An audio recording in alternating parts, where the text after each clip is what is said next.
Et nous avons avec nous Jean-Paul Ortiz. Bonjour, docteur Ortiz. Bonjour. Bonjour. Alors, vous êtes président du premier syndicat des médecins libéraux. Est-ce que vous avez déjà rencontré la nouvelle ministre ? Nous l'avons rencontrée la semaine dernière et cela traduisait un changement par rapport à la situation passée, puisque il faut bien dire que les ponts étaient coupés avec la ministre précédente Marisol Touraine depuis malheureusement de longs mois. Couper les ponts, couper complètement. Pourquoi ? Écoutez, Marisol Touraine, de notre point de vue, n'a pas compris la crise majeure de la médecine libérale.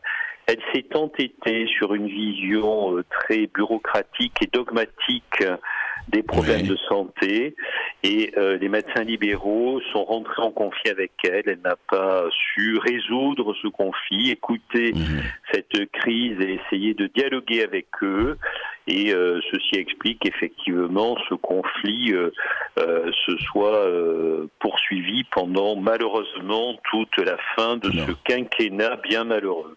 C'est vrai ça, et pas seulement dans ce domaine, docteur Ortiz. Ce que je voulais vous demander, est-ce que et là la première impression que vous avez eue avec Agnès Buzyn, c'était déjà un autre accueil, une autre manière de voir les choses? Alors Agnès Buzyn est un médecin, donc forcément nous parlons de notre profession et de notre métier avec des mots qui sont partagés. Ça facilite le dialogue. Et sa personnalité est une personnalité qui me semble être beaucoup plus ouverte au dialogue. Mais comme je lui ai dit lorsque je l'ai rencontrée, la confiance, ça ne se décrète pas, ça se construit jour après jour. Et Agnès Buzyn a un profil de médecin hospitalo-universitaire, hématologue brillante à l'Assistance publique de Paris, dans les hôpitaux de Paris. Et ce que je crains, et je l'ai dit, même si ça ne va plus à tout le monde, c'est qu'elle ait du mal à appréhender et à comprendre l'ampleur de la crise de la médecine libérale. Nous sommes là pour le lui rappeler, et nous serons là pour le lui rappeler, parce qu'au-delà d'une ambiance, d'une rencontre qui a été effectivement beaucoup plus détendue et chaleureuse que les rencontres avec la ministre précédente, au-delà de ça, au-delà des paroles, aujourd'hui, ce qui compte et ce qui est urgent pour les médecins libéraux, ce sont des gestes. Et j'en ai appelé Agnès Buzyn et le gouvernement pour que très très vite, il y ait quelques gestes hautement symboliques pour les médecins libéraux qui permettent de renouer le dialogue et qui permettent de commencer à construire une confiance partagée. Juste un mot, docteur Ortiz. Oui. Quel serait pour vous, on va pas tout énumérer, bien sûr, il y en a beaucoup, mais quel serait pour vous l'un ou les premiers gestes ou actes à faire qui montreraient qu'ils sont ouverts à vos préoccupations? Juste un ou deux gestes qui vous paraissent les plus importants. De façon extrêmement simple, la CSMF a renouvelé à Agnès Buzyn son opposition à un tiers payant généralisé obligatoire pour tous et pour tout. Nous l'avons dit, nous ne voulons pas cette dérive bureaucratique de notre métier. La Confédération des syndicats médicaux français est très attachée à un tiers payant social pour les populations défavorisées, bien sûr CMU, CMUC, aide complémentaire santé, mais au-delà, il faut que le médecin puisse faire du tiers payant chaque fois qu'il le juge utile et chaque fois qu'il sent que c'est important pour son patient, mais il ne faut pas que le tiers payant, que le médecin soit obligé de faire du tiers payant, parce qu'on a autre chose à foutre que de contrôler si effectivement on a été payé, etc. Ce qu'on veut aujourd'hui, c'est soigner nos patients, nous consacrer à nos patients et arrêter cette dérive bureaucratique. Tous les Français en ont marre de cette administration qui nous pèse. Voilà un geste simple. Je remarque d'ailleurs qu'Édouard Philippe ce matin, il en reparle dans Le Parisien, et ils disent qu'ils vont le réévaluer. Je pense que non seulement il faut le réévaluer, mais il faut absolument arrêter cette dérive. Le deuxième geste simple, c'est des moyens pour la médecine de ville, et nous allons avoir la loi de financement de la sécurité sociale qui va se discuter dans les semaines et les mois qui viennent, avant la fin de l'année.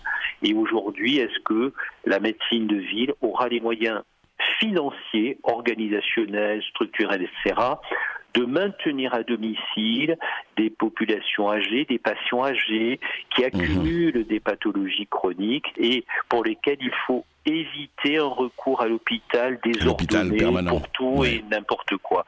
Voilà les enjeux pour notre système de santé et pour ça il faut qu'on nous aide, il faut qu'on nous accompagne et de ce point de vue-là, la loi de financement de la sécurité sociale sera l'occasion d'un éventuel geste d'orientation majeur pour notre système de santé. Merci, docteur Ortiz. On va suivre ça évidemment sur Sud Radio avec vous et avec d'autres. Et je voudrais donner la parole aussi au docteur Jérôme Marty. Bonjour, docteur Marty. Bonjour. Merci d'être avec nous. Vous êtes président de l'Union française pour une médecine libre. Vous, alors, qu'est-ce que vous pensez des premiers pas ? Vous avez rencontré à ce propos la ministre ou pas encore ? Pas encore, non, pas encore. D'accord. Mais alors, au-delà de ça, de la rencontre, qu'est-ce que vous pensez des premiers pas ? C'est tout nouveau, bien sûr, mais est-ce que vous partagez à peu près les mêmes préoccupations et les inquiétudes que Jean-Paul Ortiz, que le docteur Ortiz, et peut-être d'autres quelles sont vos attentes, et disons, au nom de votre union, pour améliorer la situation ? Est-ce que vous aussi, juste un mot, vous étiez aussi en froid avec Marisol Touraine, parce que j'ai l'impression qu'il y avait beaucoup de personnel médical très en froid avec Marisol Touraine. On était plus qu'en froid. On a mené la plupart des actions pendant 5 ans qui se sont construites contre la loi de modernisation et contre toutes les lois qu'a fait notre ministre. Ce qu'il faut bien voir, c'est que Agnès Buzyn arrive à un moment où la médecine est en lambeaux. Elle est en lambeaux au niveau du secteur privé, elle est en lambeaux au niveau du secteur public. Il n'y a pas un secteur de la médecine qui aujourd'hui n'est pas en pleine décrépitude.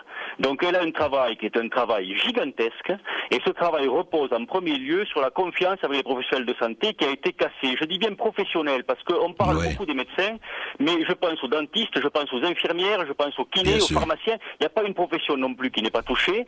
Donc on doit absolument retisser cette confiance et cette confiance est basée sur une seule chose et c'est là qu'on est obligé de faire du passé table rase. Cette confiance est basée sur une seule chose qui est construire avec un vrai courage politique une nouvelle gouvernance du soin.